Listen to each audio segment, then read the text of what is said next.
तो प्रिय विद्यार्थियों, मैंने आपको समझाया था कि पल्लवन और संक्षेपण में क्या अंतर होता है। मेरे ख्याल से आपको समझ आ गया होगा। अब हम देखते हैं पल्लवन और व्याख्या में क्या अंतर होता है। जो पल्लवन होता है उसमें नीति वाक्य होते हैं, बहुत बड़े बड़े महापुरुषों द्वारा बताए हुए, और सूत्र वाक्य होते हैं, लोकोक्तियां होते हैं।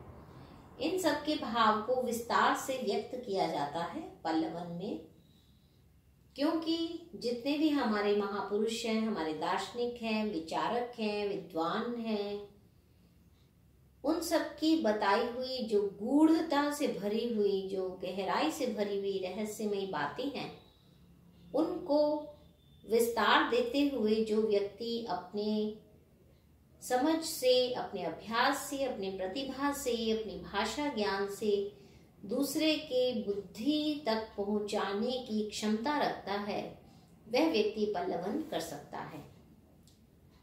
तो पल्लवन क्या है? किसी भी सूत्र वाक्य, लोकोक्ति आदि के भाव को विस्तार देना होता है पल्लवन। और जो हम व्याख्या करते हैं उसमें भी विस्तार देते हैं, लेकिन इसमें व्याख्या जब करते हैं तो विशेष तथ्यों पर प्रकाश डाला जाता है। विशेष तथ्य कैसे हुए कि विस्तार तो दिया ही जाता है उन चीजों पर जो जो हमें बहुत ही विशेष प्रतीक लगते हैं, कोई उदाहरण लगते हैं, तो उन विशेष तथ्यों पर भी हम प्रकाश डालते हैं। परंतु पल्लवन में पूरे के पूरे वाक्य का विस्तार किया जाता है।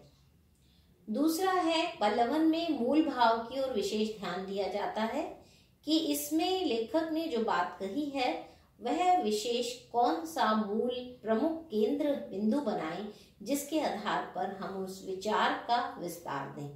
जबकि जब हम व्याख्या करते हैं तो उसमें जो गौण भाव होते हैं, जो ज्यादा प्रमुख नहीं होते, उनकी भी हम गुणों और दोषों की चर्चा कर देते हैं।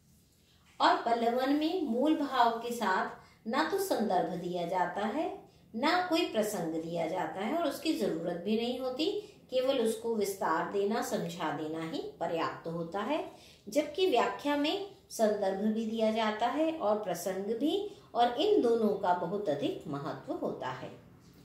और पल्लवन में आकार सीमा निर्धारित होती है।